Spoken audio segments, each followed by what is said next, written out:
Halo semuanya, perkenalkan namaku Sirina Lavina Rahma dengan NIM 23021030302011. Di sini aku akan membawakan materi dengan judul mengevaluasi sumber sejarah. Baik, jadi bagaimana sih kita dapat mengetahui sumber sejarah? Nah, untuk menulis tentang masa lalu, sejarawan perlu mencari bukti atau jejak-jejak dari peristiwa sejarah yang ditinggalkan dalam bentuk dokumen, artefak, atau kesaksian. Istilah ini diperkenalkan oleh Lacnoise dan Seignobos. Nah, jejak-jejak di masa lampau itu dikenal dengan sebutan sumber sejarah atau historical source.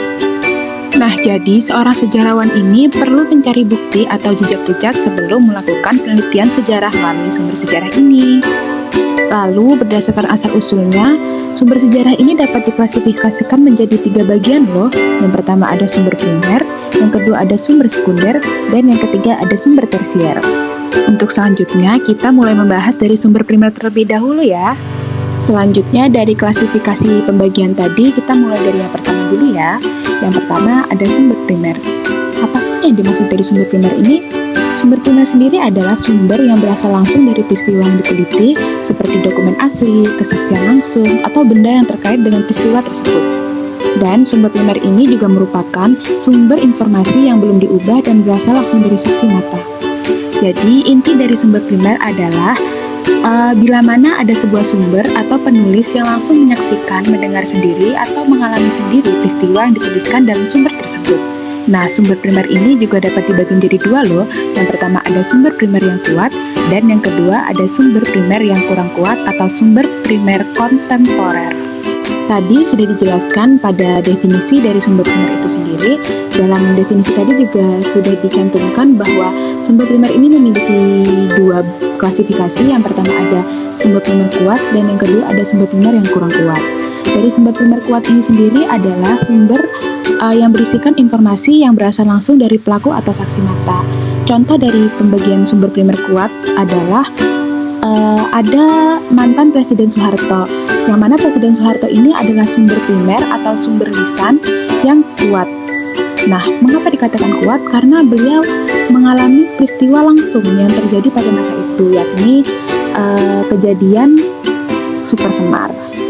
Pasti kalian sudah tahu kan apa kejadian Super Semar di masa lalu? Jadi pada peristiwa Super Semar itu, Presiden Soeharto merupakan sumber primer kuat yang menjadikan landasan bahwa peristiwa tersebut benar-benar ada di masa lalu. Selanjutnya ada sumber primer kurang kuat atau sumber primer sezaman.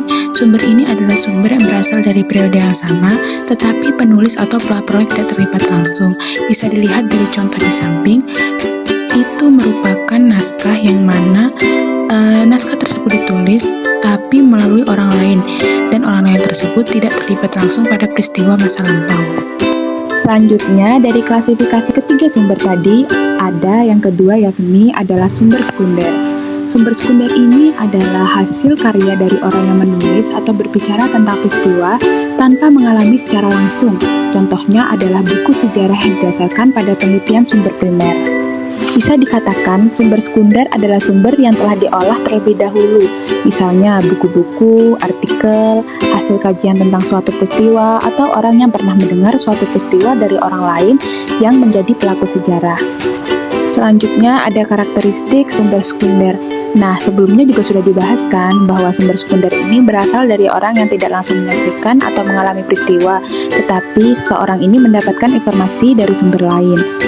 Sebenarnya sama yang telah dijelaskan sebelumnya, tapi ini untuk penguatan dari pembahasan sebelumnya ya.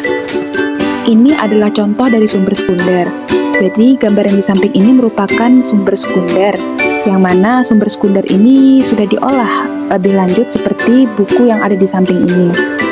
Jadi bisa disimpulkan bahwa penelitian sebaiknya dimulai dari sumber-sumber sekunder, karena dari sumber-sumber inilah hal-hal awal yang perlu diketahui bisa didapatkan. Dari sumber sekunder ini juga sejarawan dapat membuat rencana penelitian dan anggapan sementara, atau juga bisa dirumuskan. Ini nih yang terakhir, yakni sumber tersier. Sumber tersier adalah kumpulan informasi yang diambil dari berbagai sumber sekunder. Nah, salah satu contohnya adalah ensiklopedia. Sumber ini sering digunakan untuk merangkum dan menyajikan informasi secara ringkas. Penjelasan terkait sumber tersier ini sebenarnya tidak terlalu banyak karena sumber tersier ini hanya mencakup karya ilmiah seperti skripsi, tesis, disertasi, dan karya ilmiah lainnya. Meskipun demikian, konsep sumber tersier tidak selalu diterima secara universal. Nah, dari gambar di samping merupakan contoh dari sumber tersier, yakni skripsi. Dari pembagian ketiga sumber tadi, mana sih sumber yang paling berpengaruh dalam melakukan penelitian sejarah? Nah, bisa dilihat ya dari pembagian ketiga sumber tadi, bahwa sumber primer adalah sumber yang mempunyai nilai yang lebih tinggi daripada sumber sekunder. Dan memang karya sejarah yang banyak memakai sumber primer ini dinilai lebih tinggi daripada karya sejarah yang berdasarkan sumber sekunder. Halo, apakah dari penjelasan tadi sudah paham? Nah, setelah kalian sudah memahami dari pembagian ketiga sumber tadi, yakni ada sumber primer, dan yang kedua ada sumber sekunder, dan yang selanjutnya ada sumber tersier. Nah, dari pembagian ketiga sumber tadi, kita akan melakukan tahapan-tahapan metode penelitian sejarah melalui sumber sejarah. Yang pertama ada heuristik, yang kedua ada kritik, yang ketiga ada interpretasi, dan yang terakhir ada historiografi. Yang pertama ada heuristik. Heuristik ini sendiri merupakan tahapan atau kegiatan yang menemukan dan menghimpun sumber informasi, jejak di masa lampau. Yang kedua ada kritik, yang mana kritik ini adalah tahapan atau kegiatan meneliti sumber, informasi, jejak secara kritis yang terdiri dari kritik eksternal dan kritik internal. Selanjutnya, yang ketiga ada interpretasi. Interpretasi ini adalah tahapan atau kegiatan yang menafsirkan fakta-fakta serta menetapkan makna dan saling berhubungan daripada fakta-fakta yang diperoleh. Dan yang terakhir ada historiografi. Historiografi ini merupakan tahapan atau kegiatan menyampaikan hasil-hasil rekonstruksi imajinatif masa lampau sesuai dengan jejak-jejaknya.